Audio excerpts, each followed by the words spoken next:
So Okay, well, we'll begin with Anna Taft, and she's the founder of the Tandana Foundation, which you're going to find out more about in the course of her talk, that she's going to be looking at some categories in Hannah Arendt and applying them especially to the kind of work that she is doing.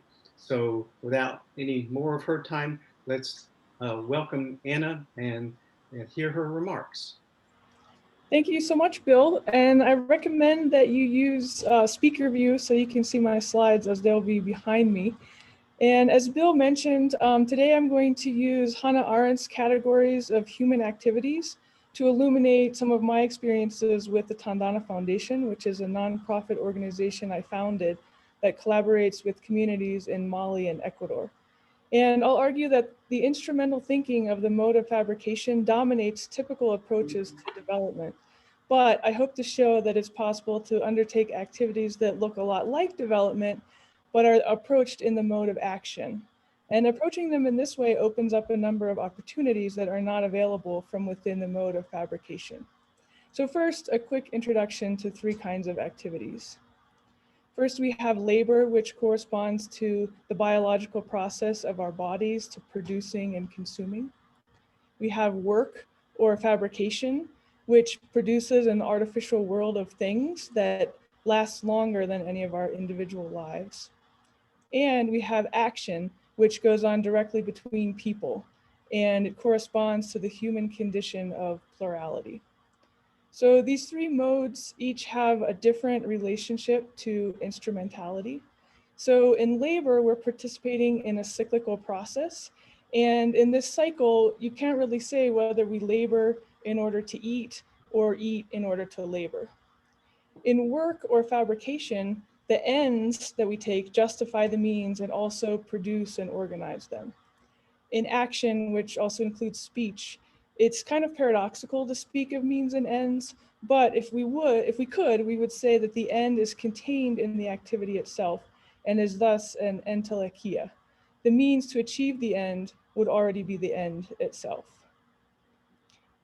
Arendt argues that frustration with the risk of action, combined with the modern belief that we can know only what we make, has led to elevation of the mode of fabrication as the highest ideal, and to its generalization to the realm of human affairs, which more appropriately would be approached in the mode of action. However, bringing this kind of instrumental approach to human affairs brings a number of dangers. First, in this kind of thinking, an accepted end justifies any means. Second, this approach justifies violence because things are always made out of original material, which must be violated in order to create the new thing.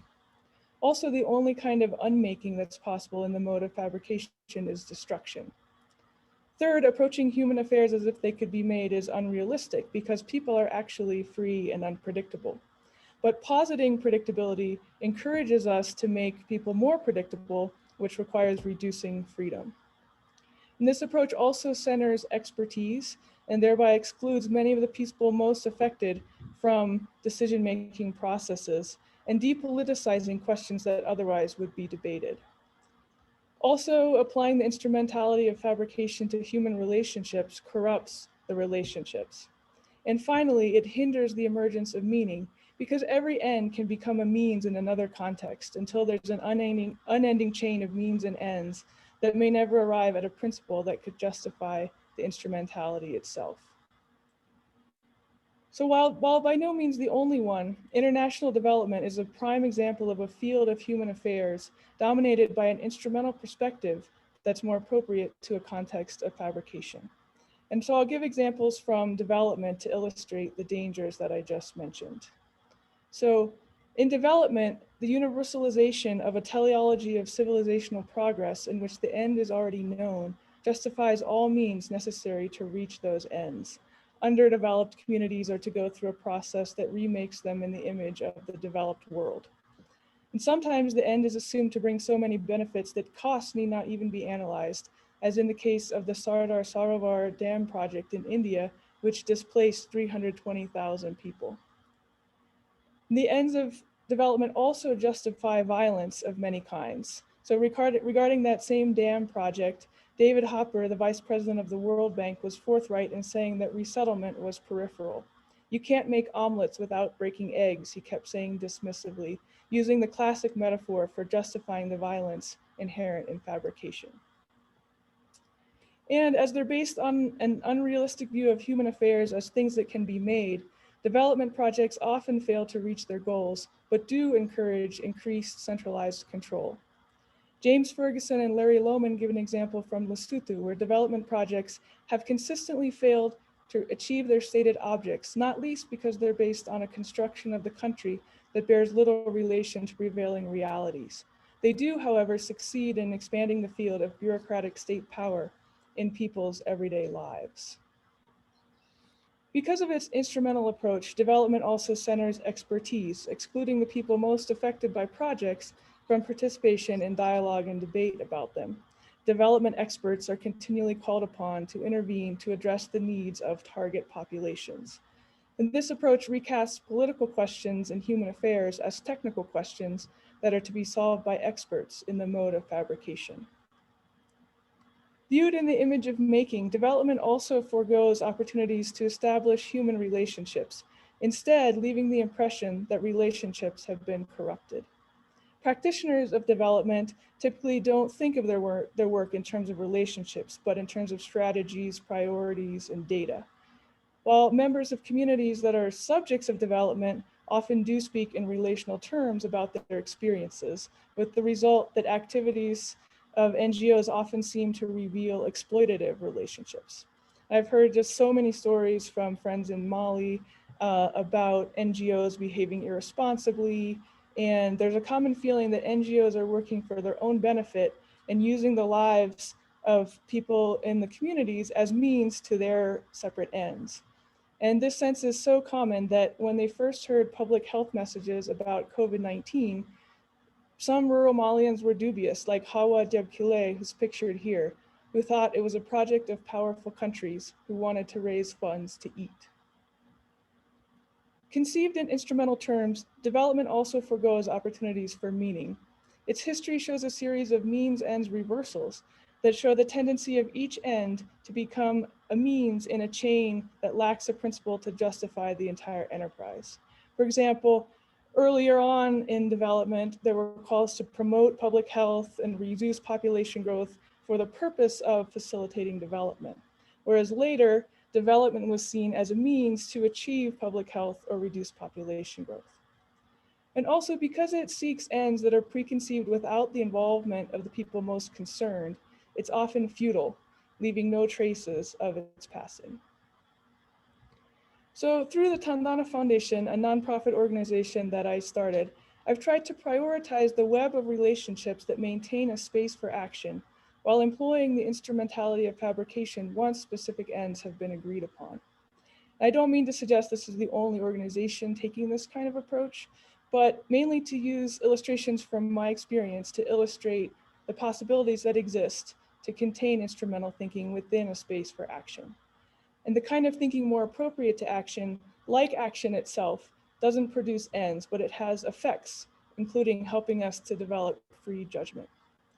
So in this context, Tandana representatives and community members share ideas, discuss, deliberate, and then often agree on particular ends to pursue together.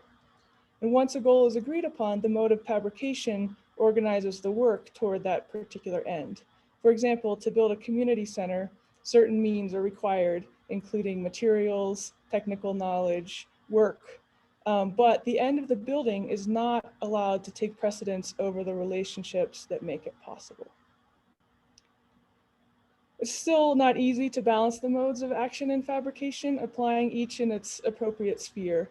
The temptation to replace action with fabrication is perennial. And for me, it comes most to the fore in the context of the intercultural volunteer programs that we facilitate, because sometimes the desire that I have for volunteers to have a really positive experience leads to attempt to make the experience rather than letting it emerge from free action.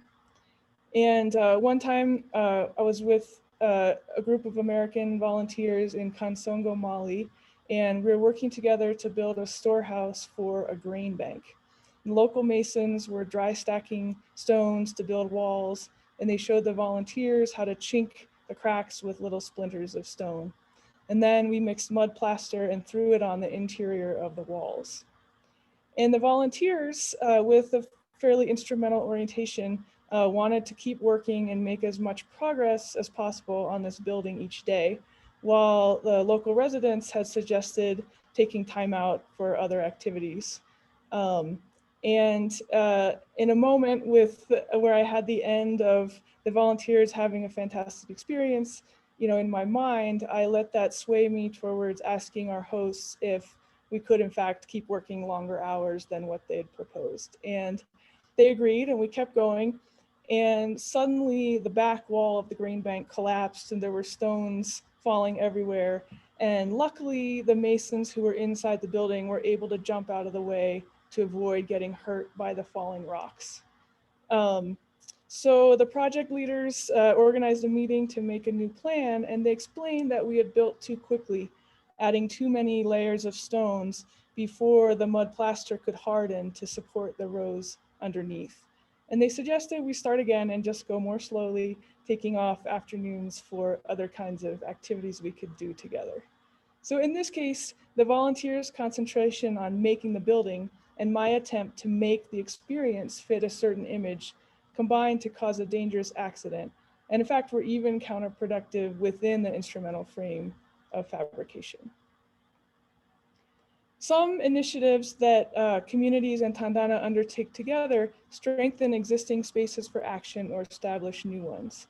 In Dogon villages in central Mali, it's customary to hold village assemblies to discuss challenges, plans, decisions that affect the village. But traditionally, only elder men were able to speak in these meetings. But through a series of programs that create spaces where women can speak, gain experience, and gain confidence in their ability to participate in public affairs, this situation is changing. These include savings for change groups, literacy classes, and then leadership workshops during which women leaders learn how to form women's associations while also exchanging stories, forming relationships, and discussing their involvement in local government.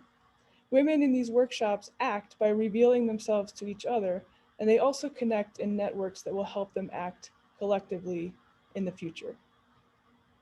And one important feature of many initiatives that Tandana coordinates with Malian communities is that they involve setting up a committee to oversee the ongoing functioning of the project. For example, a grain bank needs not only an initial stock of millet, but also a building to house it and a committee to manage its operations, selling the millet at a stable price throughout the year, and then using the proceeds to restock the bank for the next year. So through experience with these committees, men also learn about speaking in public and that everyone concerned should participate in discussions. So the experiences that both women and men gain through these initiatives strengthen the existing public spaces at the village and the township level by encouraging wider participation and larger discussions. And the committees also establish an ongoing space in which both action and administration are welcome. The formation of these committees is largely an act of fabrication, but it involves action as well, because there's discussion about how they should work, who will participate, what the rules will be. So in fact, these activities often bring together labor, work, and action. They typically aim at facilitating some aspect of the labor process. So for a grain bank, that means making millet available for purchase in the village at the most affordable price possible. But the idea is not to let an initial gift of millet disappear into the cyclical process of consumption and production, but instead to fabricate a structure that will contain the millet within a reliable part of the world, creating a grain bank that can continue into the future. And as this structure is made, action contains the fabrication. Discussion and deliberation in the village assembly determine how to set up the grain bank, and the formation of a committee gives ongoing space to discussion about how it should be managed.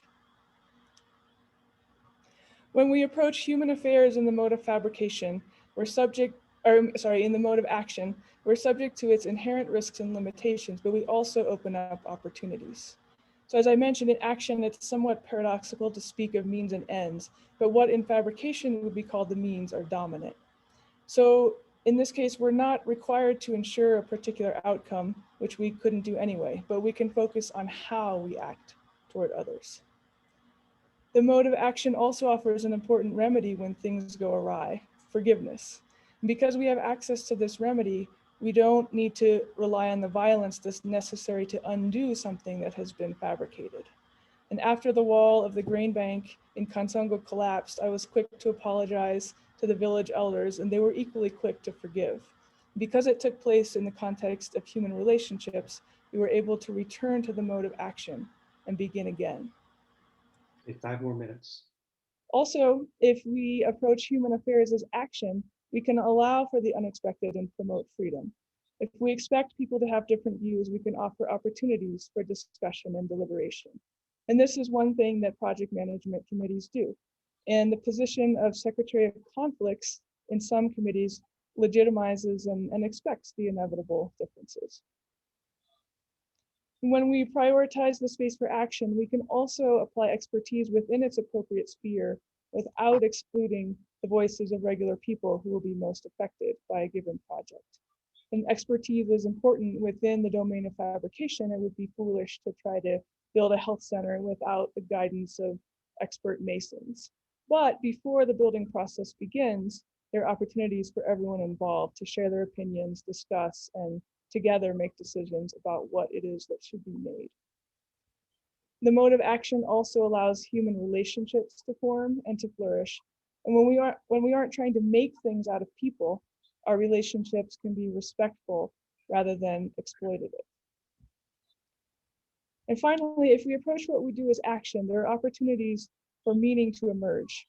It is, quote, the faculties of action and speech which produce meaningful stories as naturally as fabrication produces use objects, Arendt notes. When the wall of the grain bank collapsed, it not only resulted in a story that I continue to retell, it also became meaningful almost immediately as Bine Tembine, an elder of Kansongo, connected it to a larger narrative. He walked into the courtyard where the volunteers were staying to tell us that 3 blessings had accompanied our visit. First, at the time of our arrival, a baby girl had been born, which is a good omen. Second, a young man who had been away from the village for over 10 years had returned unexpectedly. And third, no one had been hurt in the collapse of the wall. Action also reverberates and continues to generate consequences long after the original act is completed, giving rise to a kind of meaning in terms of starting processes that go on. And sometimes these ongoing consequences are positive, of course, not always. But one example is that Claudia Fueras was my student when I first went to Ecuador in 1998. And in 2005, when I took a group of high school students from the United States to Ecuador, she was one of 2 local students selected to travel with the visitors and then host some of them at her home.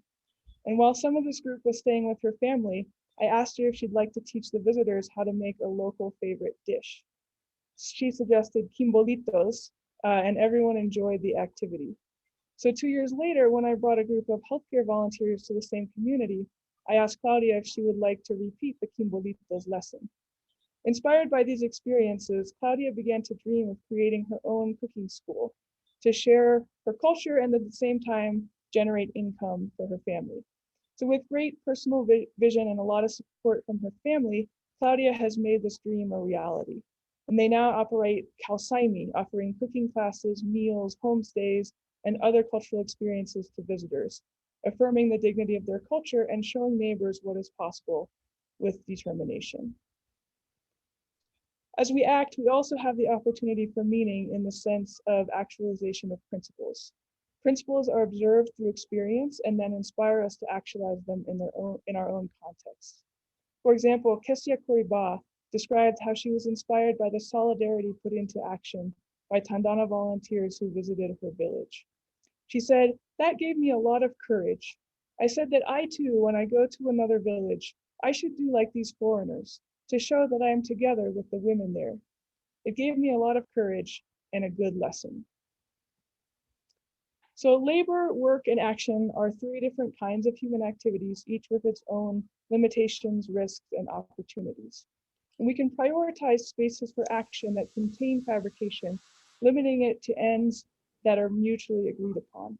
And through discussion, we can also fabricate institutions that can contain the cyclical labor process, making something durable. So by recognizing the differences between these activities and approaching each with its appropriate thinking, we can invite, though not determine, felicitous results. Thank you. So thank you very much. And I especially want to thank Bill Gay and Elizabeth Minnick and Danielle Poe, who are here for their help in developing these ideas. And I'd love to entertain questions. Okay, thank you very much, Anna. You did a great job of bringing a 40-page paper down to 15 minutes. And in the queue for questions, I think we first have Keith Abney and then Barry Gann. So we'll start with Keith. Hi, great, Anna, thanks.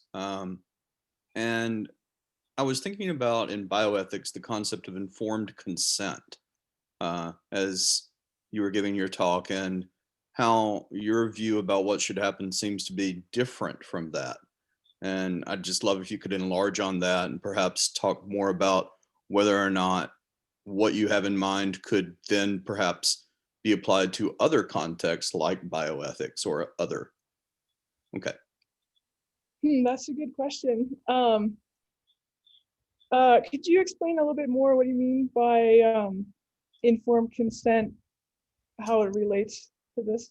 Well, I guess what I was thinking of as you gave the initial part of your presentation is that a doctor, for example, has some idea about what's supposed to happen and then explains as much as is necessary to the patient, but no more, usually, and then simply gets their consent, their assent to the procedure. So it seems much like your concept of fabrication in the development model.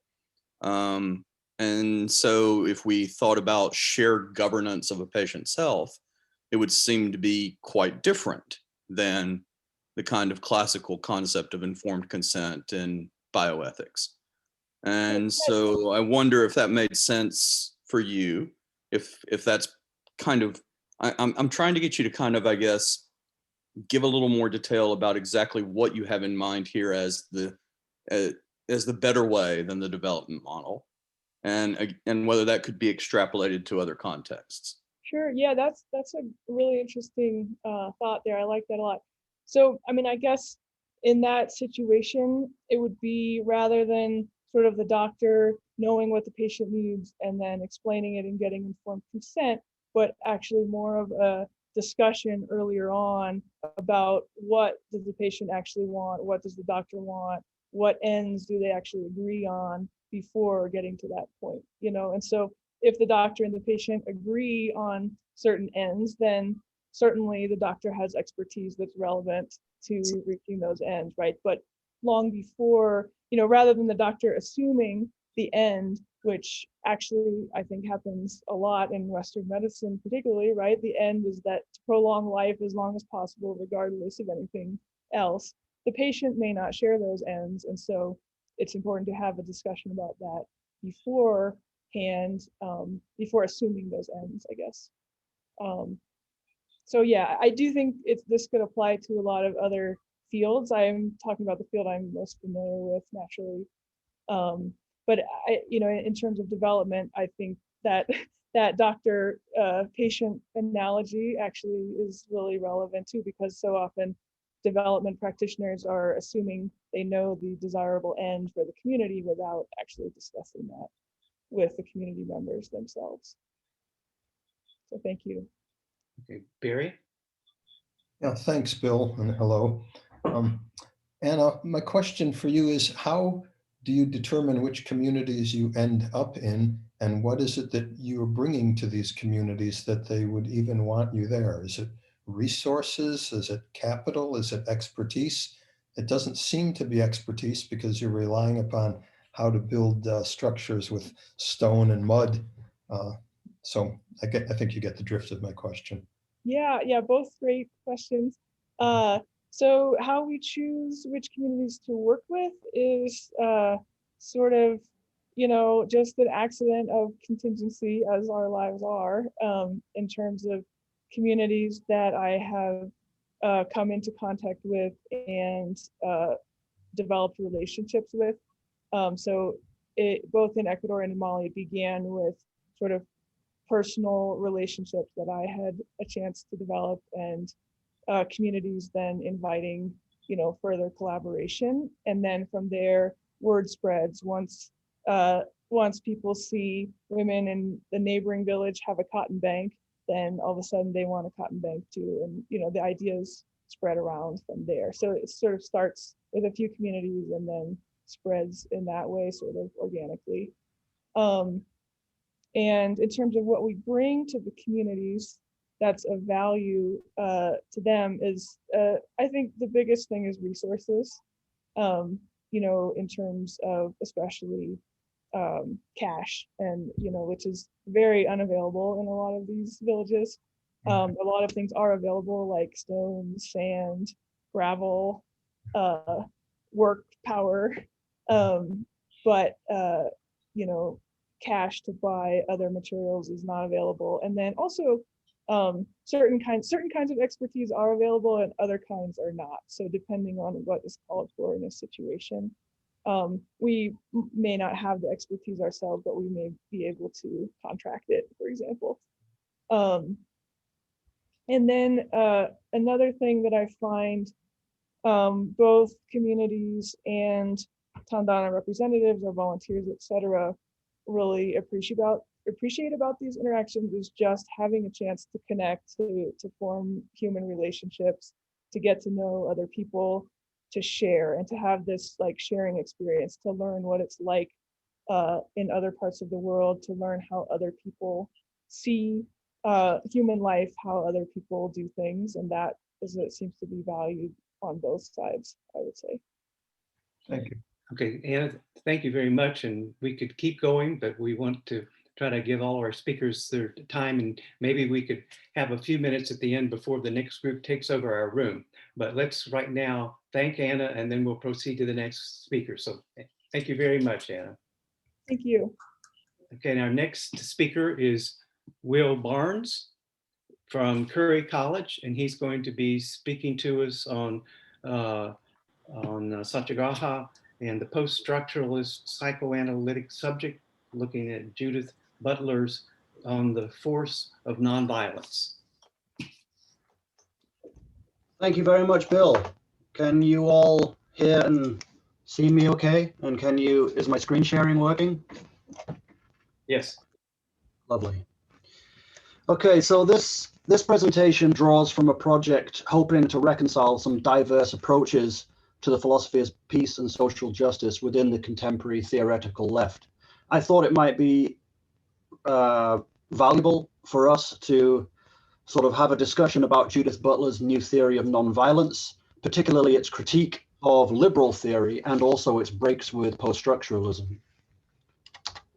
So in The Force of Nonviolence, an ethico-political bind, Judith Butler argues that valuing relational life could ground an ethic of nonviolence, capable of resisting the psychic, discursive, and media causes of systemic destructiveness, and which, quote, embodies ideals of economic, social, and political freedom and equality, close quote.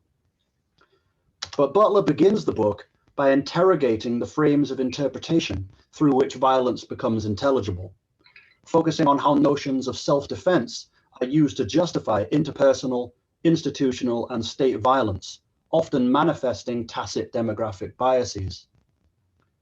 Through identitarian idealizations which structure subjectivity, as well as state and public discourse, these biases contribute to the abandonment of populations by failing to register them as part of the self worthy of protection.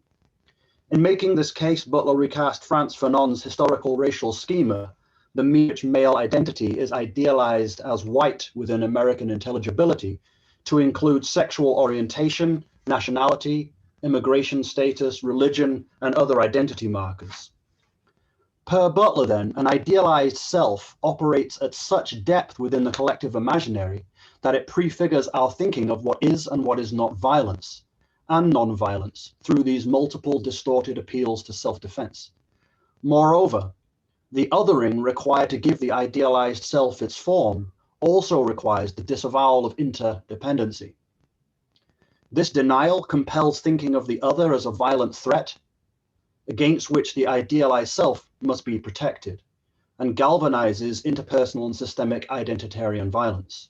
For example, the casting of gender nonconformity as a threat to the family, the criticism of Israeli foreign policy as anti-Semitic, or the signing of a petition for peace by academics in Turkey as an act of war, or the construction of the struggle for equality and freedom in the Black Lives Matter movement as a violent threat to state security. The fears and anxieties exploited by populists speak to the influence of these internalized self-ideals and disavowals which Butler diagnoses. These fantasies, Butler argues, compel an unequal commitment to preserving life, or in Butler's terms, a condition of unequal grievability. Butler cites the murders of unarmed African American as well as queer and transgender people by police in America, and in Europe, the abandonment of migrants crossing the Mediterranean as prime examples. Butler's thesis then is that the neurotic pursuit of a discursively realized ego ideal, disavowing interdependence, is operative in the very intelligibility of violence and nonviolence and enables systemic destructiveness. In response, Butler seeks a definition of nonviolence resistant to the abuses of institutional power that is capable of problematizing the social construction of the idealized self while retaining and equalizing the commitment to the preservation of life. Per Butler, redefining nonviolence calls for replacing the dominant idealized self with a notion of psychosocially, environmentally, and geopolitically interdependent relational life. Liberal, moral, and political philosophy, Butler argues, are ill-equipped to contribute to this project. This is because through idealizing an independent subject, liberal theory is complicit in the misuses of the self-defense paradigm, compelling hostility to the other. Butler charges both consequentialism and deontology with presupposing and disavowing this relational self, as well as tacitly encouraging a destructive response to our ambivalent social bonds. Per Butler, the substitutions of self and other prescribed in modern ethical thought experiments reinterpret intersubjective relations to produce less violent outcomes, whether violence is considered to collective well-being or to reason itself. Per Butler, this reinterpretation assumes our embeddedness with an interconnected social world, yet negates it with the postulation of an agent capable of autonomous moral choice. Concerning preemptive hostility, Butler analyzes the contemplation of an act in violence under the auspices of liberal ethics. Per Butler, the liberal tradition has us imagine ourselves as the recipient of the imagined act, and then, in light of that substitution, recognize the threat and avoid it out of self-defense, again, either of reason or the common good. Butler argues that these experiments idealize an independent self-conception and fantasizes the persecution by a threatening other, in effect maintaining a latent vindication of self-defensive violence. Butler also charges the state of nature thought experiments with these idealized projections, compelling a preemptive hostility to the other. Per Butler, the Hobbesian presumption of a barbarism lurking below the thin veil of civility dominates liberal political science and relies on a similar projection of a threatening other. The social contract theory in general develops modes of conflict resolution between individuals who regard themselves as sovereign. This myth of the sovereign individual, abstracted from all contextualizing features, under constant threat, signposts both the idealized self and a predilection for preemptive self-defensive aggression in liberal theory. This, quote, foundational myth, close quote, Butler argues, is the consequence of an unconscious refusal to accept our vulnerable interdependency, which prefigures the modern political imaginary. When this is channeled via fantasies of various identitarianisms encoded in popular discourse, the myth of a threatened independence contributes to the oppression of the poor, the abandonment of refugees, as well as the absolutism, tribalism, nationalism, misogyny, and racism operating under the auspices of some conception of self-defense. Despite criticizing liberalism's failure to avow our vulnerable interdependency and contra portions of care and feminist ethics, Butler does not regard intersubjectivity as an ethical norm to be posited over and against destructiveness. Rather, Butler claims that questions of ethical obligation must own up to and negotiate an ambivalent sociality within which a persistent destructive potential remains. Another delimiting feature is that because Butler regards our political and moral imaginary as dominated by liberal individualism, we need an extra discursive foundation for theorizing of our obligations to nonviolence. An immediate worry would be that since nonviolence is a normative aspiration and normativity is discursive, how could this condition possibly be met? To understand both why Butler cannot appeal to values and how she negotiates this caveat, it is worth repeating features of her philosophical background. Per Butler, the imposition of socially constructed norms upon a psychic excess in the formation of subjectivity often channels the will to life into identitarian hatred and violence. Because our value imaginary, according to Butler, presupposes liberal individualism, which disavows relational life, and is thereby exacerbating our psychic predilection for destructiveness, any candidate from within that paradigm is problematic. Therefore, to resist destructiveness in our context, we have to appeal to impulses operative prior to the imposition of socially constructed values. Because the will to life operates prior to this superimposition, it could serve as the extra discursive foundation capable of interjecting within a normative status quo ill-equipped to resist identity-based violence. Given its destructive potential, this impulse to life must be worked on to thwart its own pernicious tendencies. Indeed, because individuation requires othering, the tendency for the will to existence to compel violence cannot be finally eradicated. Therefore, Butler argues, any meaningful nonviolent movement must reckon with a destructive potential which necessarily persists as a condition of our ambivalent psychosociality. The task then for any nonviolent movement, Butler writes, quote, is to find ways of living and acting in such a way whereby this predilection for violence is checked or ameliorated. This requires, firstly, a checking power capable of interjecting precisely when our ambivalent sociality drives a violent response, and secondly, education into our fundamental psychosocial interdependence.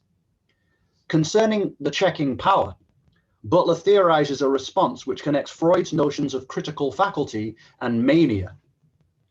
Per Freud, mania is the refusal to let go of that which must be sacrificed to enter into socially delineated self-intelligibility. Because mania functions contrary to the super-egoic redirections of the will to life into hatred of the other, it accounts for how beings disposed to violence and destructiveness can nevertheless resist it. As an extra-moral resource opposed to the status quo, mania grounds the practice of de-identification with all the forms of social belonging complicit in our violent othering. But while the fraught nature of intersubjectivity cannot be overcome, this predilection for aggression is tempered if we resist the dangerous fantasies of self-sufficiency and the threatening other. When coupled with the recognition of our psychic predilections and a commitment to radical interdependence and equal grievability, mania could ground a forceful refusal to submit to identity and consequently to identitarian violence, and thereby could function as a corrective to the repressive identitarianisms galvanizing aggression, violence, and systemic oppression. Per Butler, this energetic resource, could be channeled, quote, against all that which undermines the prospects of expanding equality and which imperils the organic persistence of our interconnected lives, close quote. From within the fraught constitutive social bond, the now worked over impulse to life could be educated to resist the dominant powers of identitarianism, allowed by the breakages and interpolations afforded by mania, and thus recognized its radical interdependency. This, in turn, allows for the investments in life to function in marshalling our predilection to violence and motivating an aggressive stance against war, destruction, and supremacy, and usher in a radically egalitarian commitment to the equally incalculable value of all lives. This marshalling and checking must be continually reaffirmed and is sourced in the aggressive nonconformity and the same passionate vitalism that can that can descend into destructiveness. This is why Butler describes her theory, quote, as an aggressive form of pacifism, a forceful non-violence, and likens it to the Satyagraha movement. Since the achievement of equal grievability is part of the non-violent movement, far from passive, it too compels radical action. Moreover, in recasting the failure to work towards equal grievability as violent, we have a model for reconceiving non-violence as thwarting the institutionally embedded unequal distributions of grievability, prefiguring police brutality, the abandonment of refugees and migrants, and myriad other social issues obscured by notions of security and self-defense. On this model, the fantasies of self and the demographic biases operative within contemporary biopolitics, even those carried out under the auspices of self-defense, would be recast as violent. Per Butler then, if thwarting the dominant regime of restricted identitarian interpolations and reimagining all lives as equally grievable came to guide our social and political institutions, it would have world-making potential. Prefaced on a collective willingness, quote, to endure the difficulty and the hostility of the social bonds we never choose, close quote, Butler focuses this world-making vision on transforming the commitment to preserving life in a way that resists the mechanisms through which morality and politics channel fear and fantasy into systemic and interpersonal hatred and violence. This transformation requires ridding the idealized self of its unattainable ideals and the identity markers conditioning our views regarding which lives are worth preserving and which lives are not. From here, Butler argues, we could develop an ethical politics of radical interdependency, capable of transforming our experience of the individual will to persist into, quote, a subjective instance of a social and global obligation we bear towards one another, close quote. The goal is to restrict the individualistic identitarian idealizations complicit in destructiveness, particularly those disproportionately targeting certain demographics. However, Butler does not propose this picture of the relational self as the correct theory of the subject, nor the manic anti-identitarian egalitarianism as an alternative to liberal theory, nor the combined socio-psychoanalytic frame as an objective ontology of the social.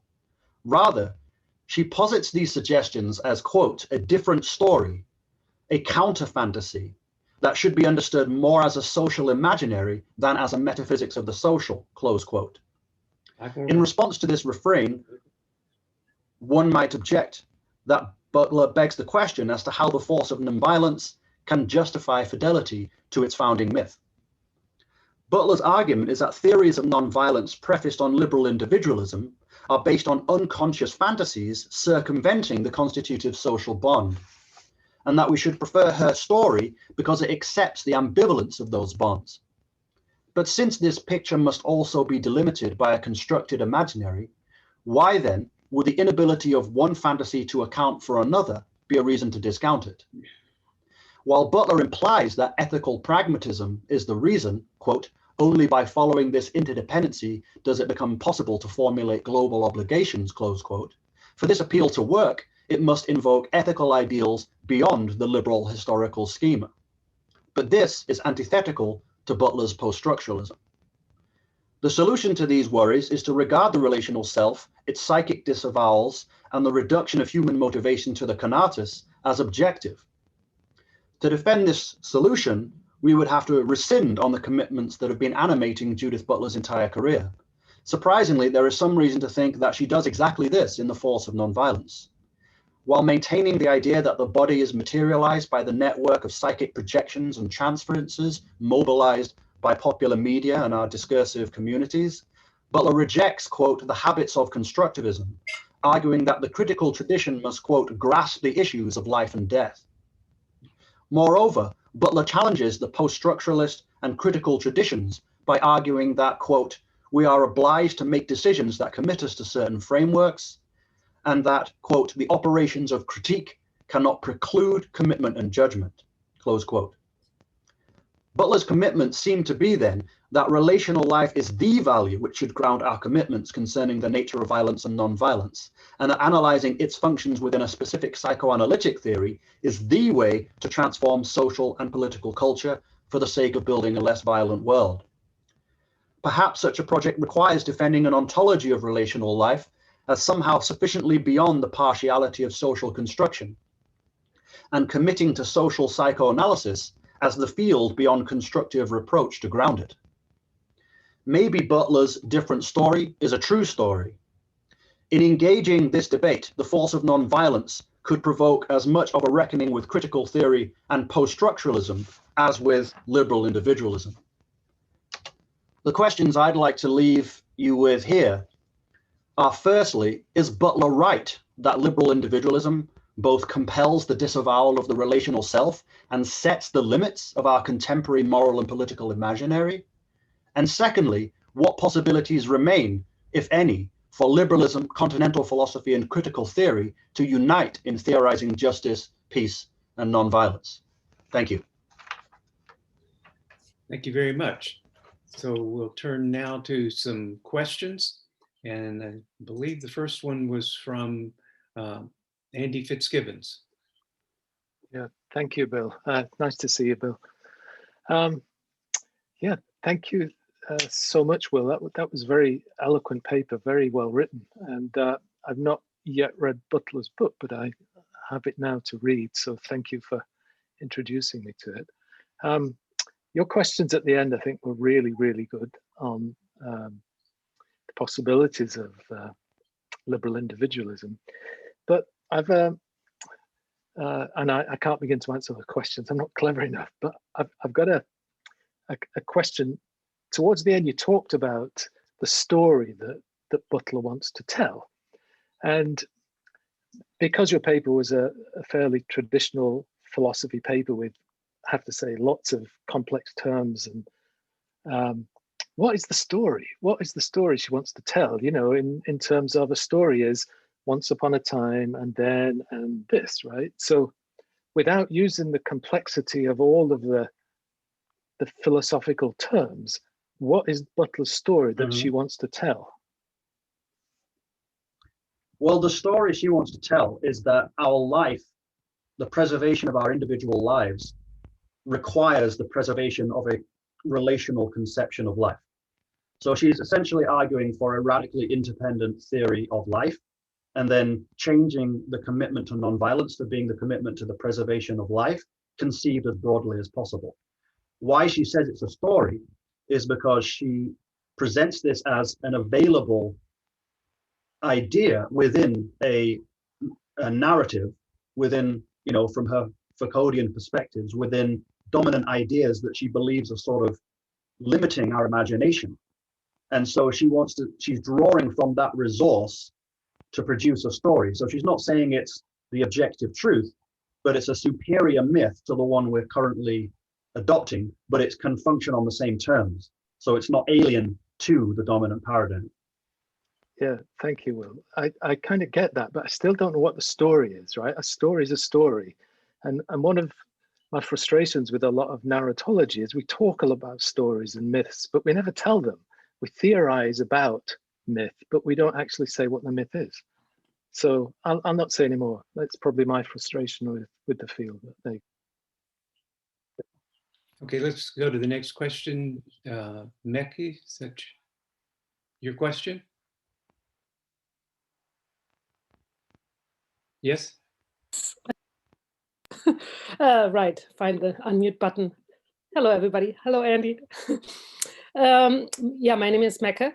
And this is a bit of a prelude to my comments to Andy's a panel tomorrow. So this is exciting.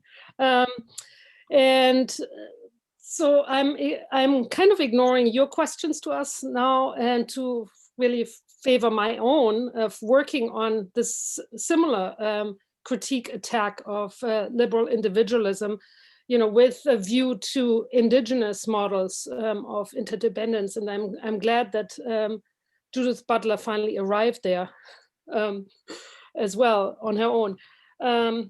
And I'm just wondering then, there's a lot of, in this conference, a lot of talk about blameworthiness, yeah, and what I, you know, just look at in terms of the issues around punishment. Is punishment ever non-violent? And so where would we take Butler's invitation to think in interdependent ways? Would there still be room for punishing those who are blameworthy, right?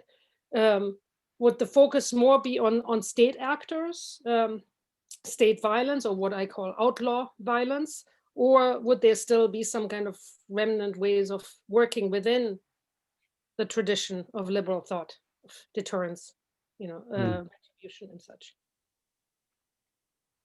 Well, yeah, So I guess, like, of the whole story. sure, yeah. Well, so like Andrew said, the reason I asked those questions at the end is because I'm not smart enough to answer them either. But I think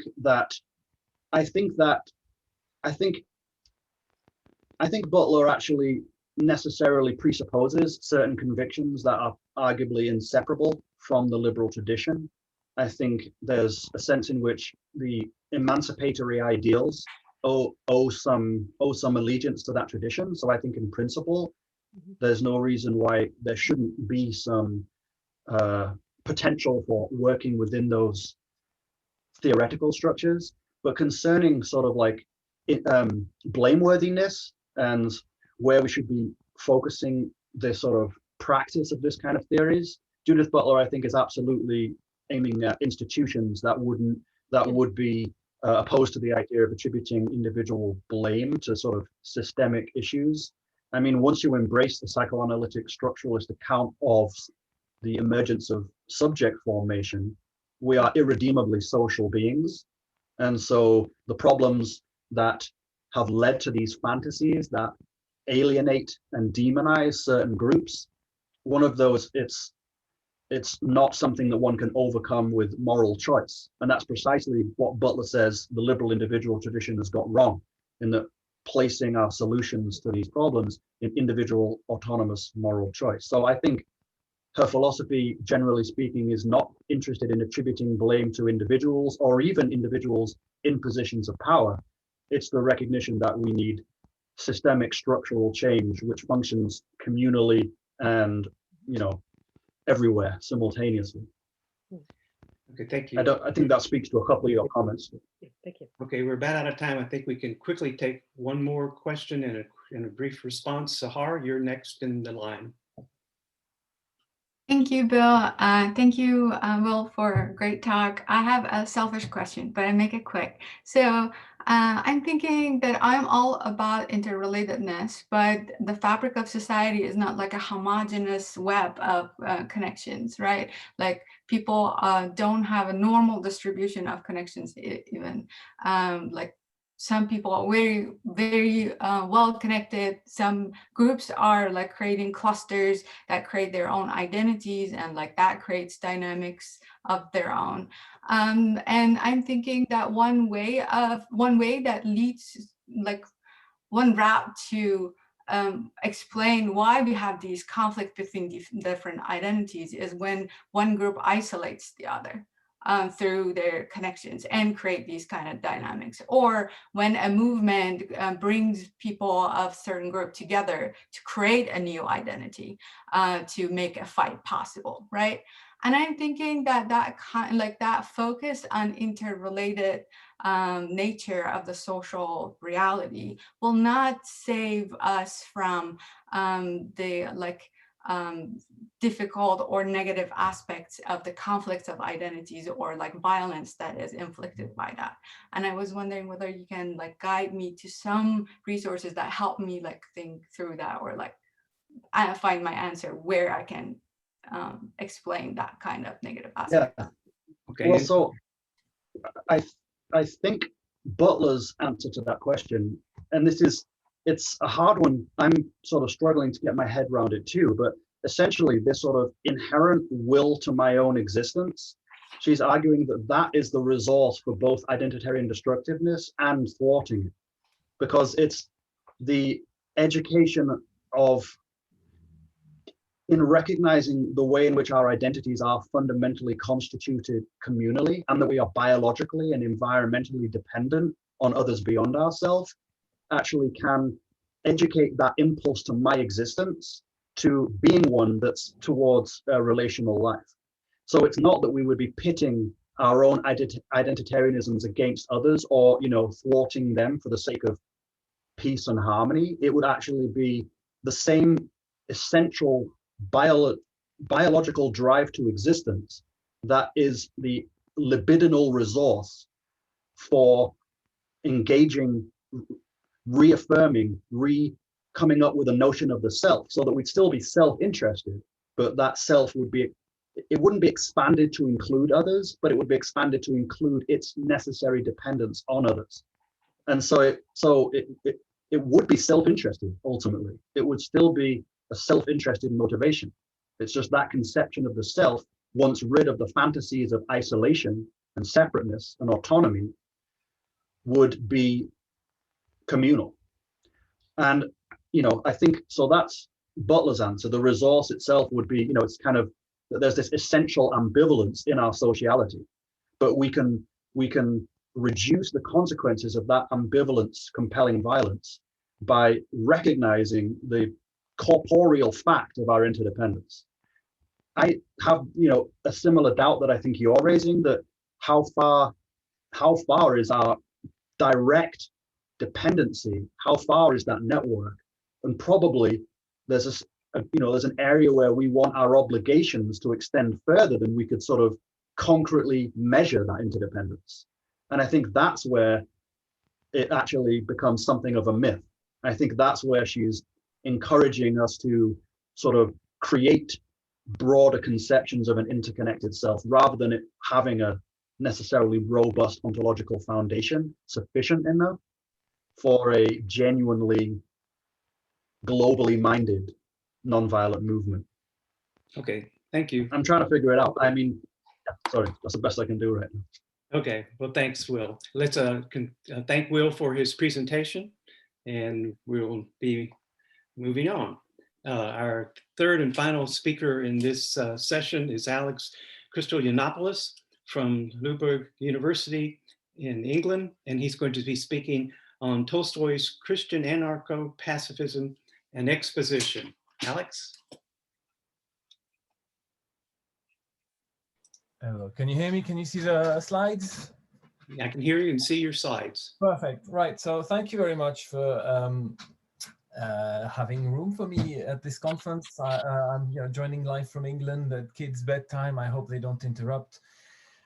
What I'm going to present is a short version of something else that's already published. So I've recently published a book, last year, on Tolstoy's anarcho-pacifism. And I then subsequently published a shorter version. It's inevitably just a taster of the main arguments in the book in a separate book that I co-edited with someone else. And it's that chapter that I'm going to try and summarize here. So the summary of a summary, as it were. And what I try to do both in the book and in that chapter is systematize and discuss Tolstoy's thoughts. Those of you, and that probably is quite a few of you who are familiar with Tolstoy's writings, will know that they don't really leave the reader indifferent. He touches on lots of things and his views are quite provocative and awkward. And yet he doesn't really ever sort of sit down and sort of systematize, provide a single treatise that somehow kind of summarizes the main components of his thought. And so that's what I try to do in here. And what I do both in that chapter and in the book is I go through, the way I've broken it down is his pacifism, then his anarchism, then his anti-clericalism, and then his activist methods, his non-violent methods of sorts. The thing that's in the book but not in the chapter is that the fifth one, or it's a fourth in the order, it's his asceticism, where I deal with his views on women and marriage, on art, and on sort of indulgences and the like, which I don't therefore cover in this chapter. And each time what I do, and what I'll do in really brief here, so it's inevitably a taster, is I try and summarize Tolstoy's claims, which I systematize and I quote him at length in the book. It's shorter in the chapter. Then I try and discuss some of the criticisms of either Tolstoy's views or views similar to Tolstoy's. And then I try and reflect on his relevance, the relevance of those views for us today, or at least beyond his context, the impact he's had, that kind of thing. Now, one thing about Tolstoy, which you quickly sort of realize, whichever angle you come at it, is that a lot of what he says is inevitably couched in Christian vocabulary and references. One thing I expand on in the book, and only briefly in the chapter, after having gone through a quick summary of his own journey, is why I think it's legitimate to see his Christian vocabulary as meaning to be precisely not limited to Christianity, but applicable to all human beings, as it were. He uses Christian terminology, God, the resurrection, revelation, kingdom of God, but with an idiosyncratically deistic meaning.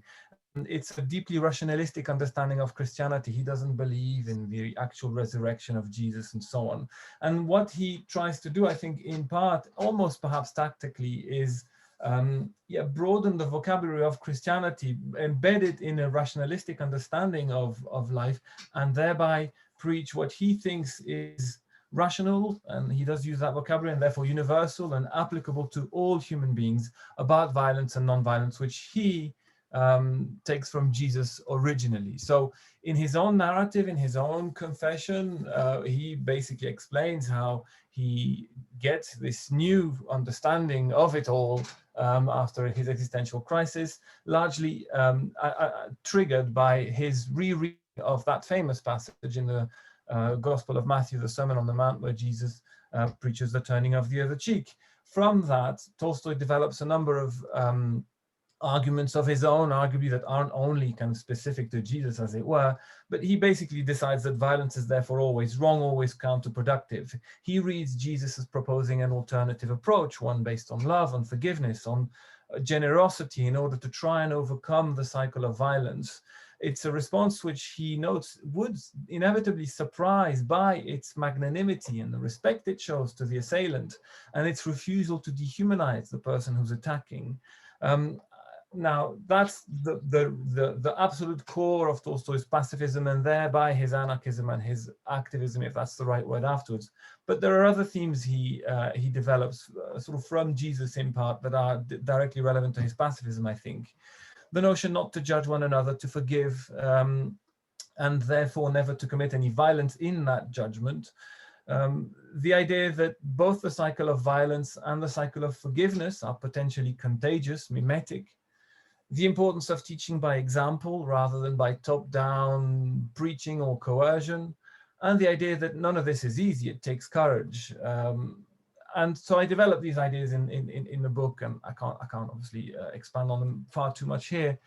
Some of the criticisms I discuss are inevitably, this is utopian. What Jesus preached is for the hereafter, and even if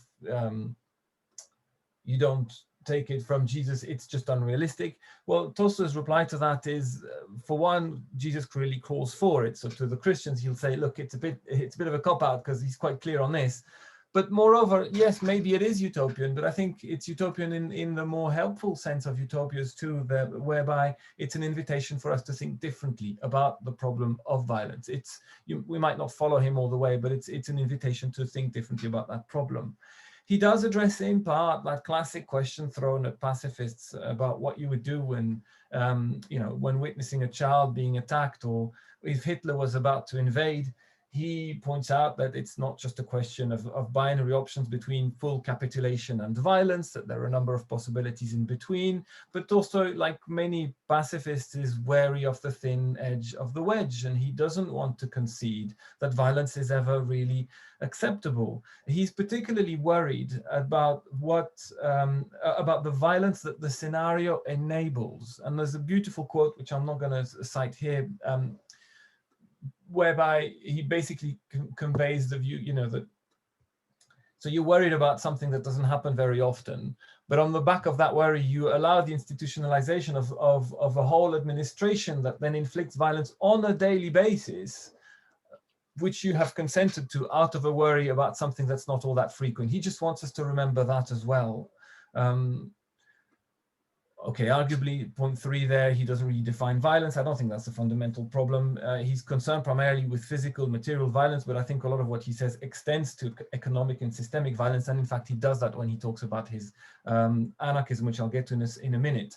Of course, notoriously, Tolstoy and his pacifist views were influential at the time. He influenced Gandhi to some extent. Gandhi had numerous other influences, of course, as well. He influenced a fair few conscientious objectors at the time. Many people, ever since Tolstoy and before Tolstoy, but today as well, continue to see Jesus as an interesting moral thinker, whether they're Christian or not. And to those people, I think what Tolstoy says can speak. And I think where reading Tolstoy's pacifist writings is helpful is, again, as an invitation to sort of unmask and denounce the violence of our human institutions today. Tolstoy's arguments have been covered by others since and in greater depth, but in a way he anticipates some of the more recent scholarship and practice around social psychology, criminology, pedagogy, political sciences. Some of his ideas take hold in slightly different vocabulary, not because he aired them, but they do since him. And in that sense, he kind of anticipates them. Now, that's the core of his thinking. It's the starting point, his pacifism. But of course, Tolstoy takes his pacifism into his anarchism. He is so committed to the rejection of all violence that he cannot accept the violence of the state. And he famously says, quote, "Christianity in its true sense puts an end to the state. It was so understood from its very beginning, and for that Christ was crucified," unquote. And he really goes home with that. So he's very critical of the state's violence, but of a number of angles around that and things related to it. He doesn't believe in majority rule. He thinks it's still a form of tyranny of the majority. He thinks that as long as laws require violence, they're a form of slavery. He reckons that people are either irrational, in which case there's no reason why one person should have the right to inflict violence on others, or people are rational, in which case we can reason with them. There's no need for violence. And Tolstoy, let's admit, is fairly good at these kind of syllogisms, almost frustratingly sometimes, but that's the kind of stuff he does say. He argues that the system is so arranged to facilitate the erosion of responsibility that we would feel were we the person to inflict the violence that's being inflicted by the system on its victims. He argues that, like others, of course, have done, that the real purpose of the state's coercive apparatus is to protect the loot of the elite, and he's critical of that. He reckons the state works a bit like a protection racket, and he clearly displays an admiration for the rural life of Russian peasants at the time and imagines that mode of life as the mode of life that we need instead of the mode that we have now that's far too violent and so on. Now, to those who say that his analysis is too black and white and simplistic, yes, perhaps it is, but it may very well be the case that the state does a lot more today than Tsarist Russia with all its violence. Nevertheless, the state still does inflict violence more often than we might want to remember, and to the extent that it does, what Tolstoy argues speaks about it. The state today does provide welfare and education, at least in some parts of the world, but even those things are being eroded. It, as we know, it only takes one president to sort of erode these things quite substantially, or one prime minister to bring it closer to home. And the core business of the state remains, the core coercive business remains alive and kicking, despite the underfunding of these other things. To those who say that democracy is still better than the rest, I think I'd argue that surely we as a collective have the capacity to think creatively about ways of organizing ourselves that can be better than what representative democracy has done to us so far. And to those who say that the state protects us from criminals, you can come back with Tolstoy and argue, first of all, what does it really? Because there's still quite a lot of them. Secondly, who's in control of that state? Does it actually protect us from kind of bad people, or do these people end up potentially taking the reins of the state to sort of for their own agenda, as it were? The state has evolved since Tolstoy, but the coercive machinery of the state is stronger than ever, and it continues to underpin the various structures of oppression beyond just the violence of the state. It protects all sorts of other hierarchies and injustices. Concrete state violence still happens daily, as does the evasion of responsibility by the various agents, the various cogs that facilitate it. So I think Tolstoy's anarchism is still kind of relevant for us today. And he does have a place in the anarchist canon too, an uneasy one, but one nevertheless, as the main Christian anarchist voice, but also as someone who helped in the rapprochement between anarchism and pacifism to some extent. I can't do the anti-clericalism to the same extent, but it's also not necessarily on topic so much. But I do, in the book, expand on it significantly, and in the chapter. Tolstoy is extremely critical of the church, which is another reason he's an awkward Christian. He denounces the doctrine of infallibility. He's critical of much traditional theology. He considers a lot of what the church does to be deliberate mental trickery to try and distract people from the radical revolutionary teachings of Jesus. And for all those reasons, he's eventually excommunicated in 1901. And so some people have argued that Tolstoy's Christianity is clearly far too rationalistic, that you can't use reason to analyze Christianity. Perhaps, but reason and rationality, at least what Tolstoy understands with it, is one of the few things we have to sort of assess what's thrown at us from politics and decide what's reasonable as a course of action. Maybe the language of reason and rationality is unhelpful, but what thinkers like Tolstoy meant by it might nevertheless still be helpful. To those who say that religion's about more than morality, of course it is. But religion's also about morality and about ethical concern, and so those remain central. So to those who say Tolstoy is, clearly not a proper Christian, he's forgetting about all the other stuff. That's true, but you can throw back at those people. Do they really give proper place to Christian morality in their Christianity, as it were? And to those who say that what Tolstoy is critical of is a form of Christianity that's not that widespread, perhaps, but it does apply to quite a bit of it and still does today.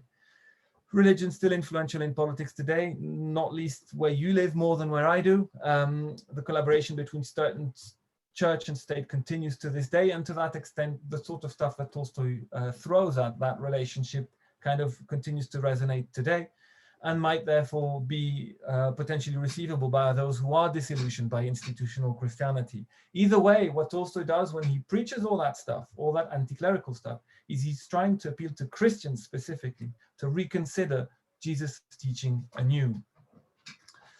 Where am I on time? You've got about 5 more minutes and then couple of questions. That's perfect. Thanks. From then on, I go into the what do we do now, therefore, bit of Tolstoy's thought, which you could call nonviolent activism, although again, it would be a bit awkward. I mean, what Tolstoy basically preaches is not to be seduced by any revolution, by any violent methods, whether as revolutionaries or as members of the status quo, as it were. For him, the only true revolution, the only revolution that will really improve matters is a revolution of changes of heart and leading by example, and that kind of spreading contagiously outwards. He preaches a form of ascetic self-control, which I can't go into much here. He certainly preaches manual work that's visible throughout his corpus. He thinks that brings health, self-sufficiency, contentment, which is one of the reasons he admires agricultural communes so much. His own example is fraught. He definitely engages in manual labor. He becomes a vegetarian. He wants to give away his royalties, but that leads to huge tensions with his family, and in particular with his wife, which are widely known and not negligible, of course. And it's worth noting that of course, he doesn't preach non-resistance, as some interpreters have argued, but non-violent resistance, or in fact, the desisting of any involvement in violence altogether. Some people say non-violence is ineffective. I don't need to tell you that that doesn't really stick. There's plenty of revolutions that have hinged on changes of allegiance among regime backers. I mentioned that in the book. Those who say that what we need is collective struggle, not lifestyleism and lifestyle changes, perhaps, but one isn't incompatible with the other. And if Tolstoy is more of a lifestylist, which you could argue, I suppose, that doesn't mean that you can't nevertheless still struggle for things collectively, but just non-violently. To those who argue that what Tolstoy preaches is a form of collective suicide, that is only true if we don't accept part of his argument, which is that it transforms humanity before it gets that. It transforms the audience, even the perpetrator, and I think there's enough evidence of that. I briefly talk about the extent to which it's a form of self-denial, and I accept in the book that arguably that method is slower than violence, but the question is whether the transformation that you get with violence is stable and just, and therefore something we would want anyway.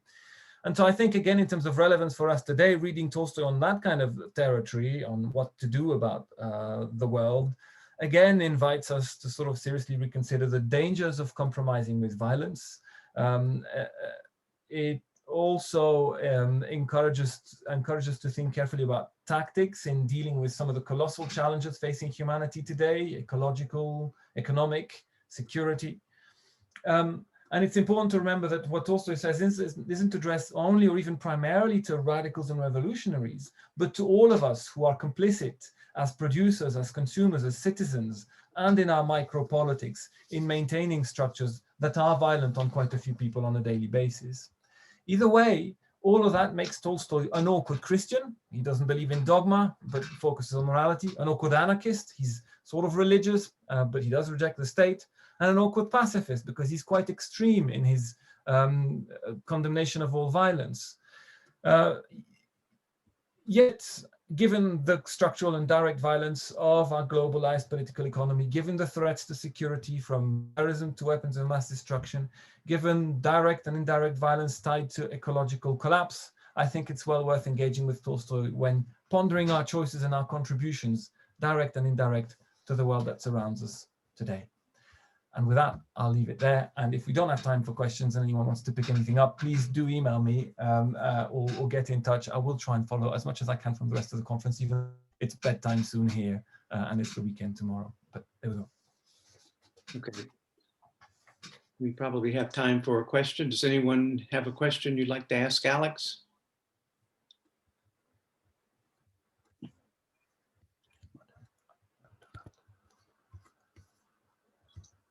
Okay, let me see who got up on here. Let's see, who was the first one? Was it Meredith? Were you having a question, or is it Colby again? I can't tell which one came in first. My question was for the previous presenter. Okay, all right. Colby, you have a question? I already got it answered by a previous speaker through a chat discussion, but okay. I know that at least somebody does have a question for the current speaker. Okay, so whoever has a question, just speak, unmute and speak, because it's not showing up on the chat box. I can see Leanne there, and then there's Andrew Fitzgibbon, Leanne Chai. Yeah, Leanne's first. I believe Leanne was up next. Okay. Okay, thanks. Thanks very much for this paper. I wonder if you could just say a little bit about what it would look like today to get rid of states. This is kind of a question I had for like Anna's paper as well.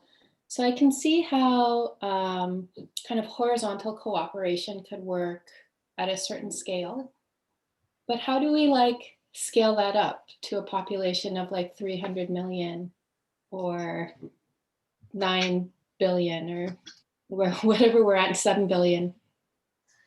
I mean, that's obviously a good question. And I guess I'd say two things. First of all, is we wouldn't get there by, I suppose, getting rid of state. We would supplant them by organizing things differently to begin with.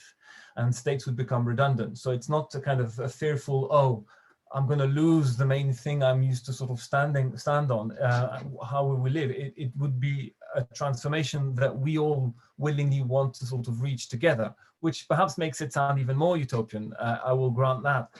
But I think here, the other thing I want to say is, I like to note that point in quite a few conversations you can have with people when you present an anarchist argument and they come up with that kind of question, which is a good question and an important one, because usually what's done by that stage is people have probably implicitly conceded up to a point some of the criticisms that have been aired about the current order.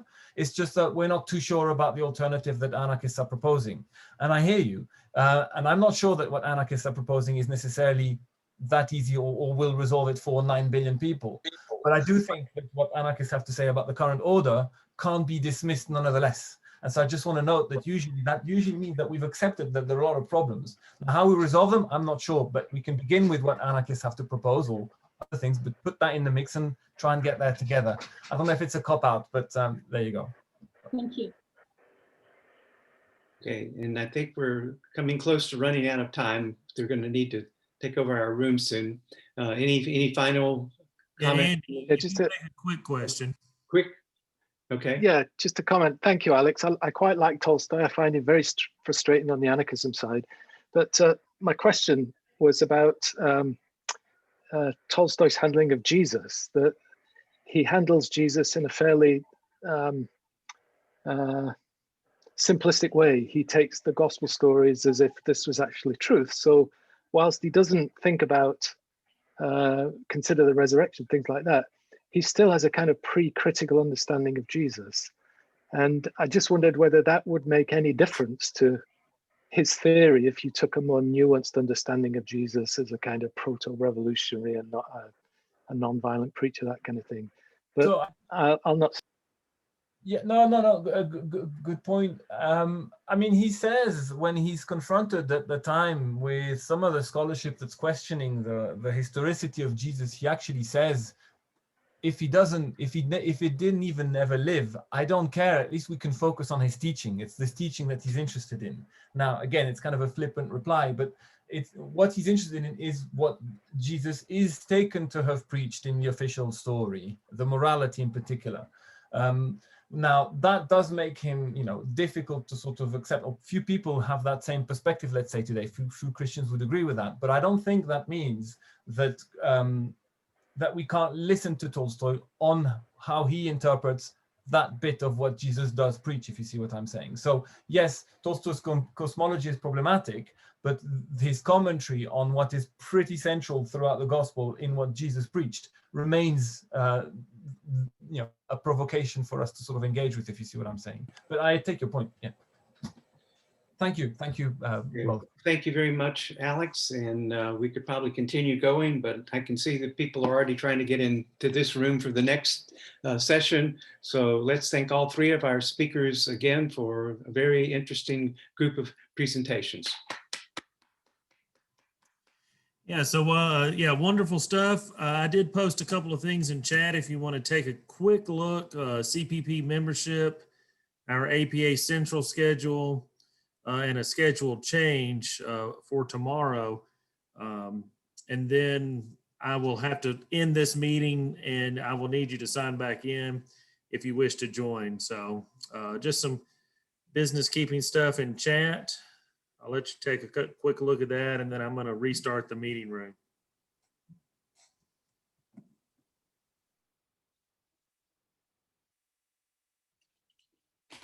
Court, I have a quick question. I know you're recording all the meetings. Does that involve, do you record the chats as well? Are the chats somehow stored somewhere?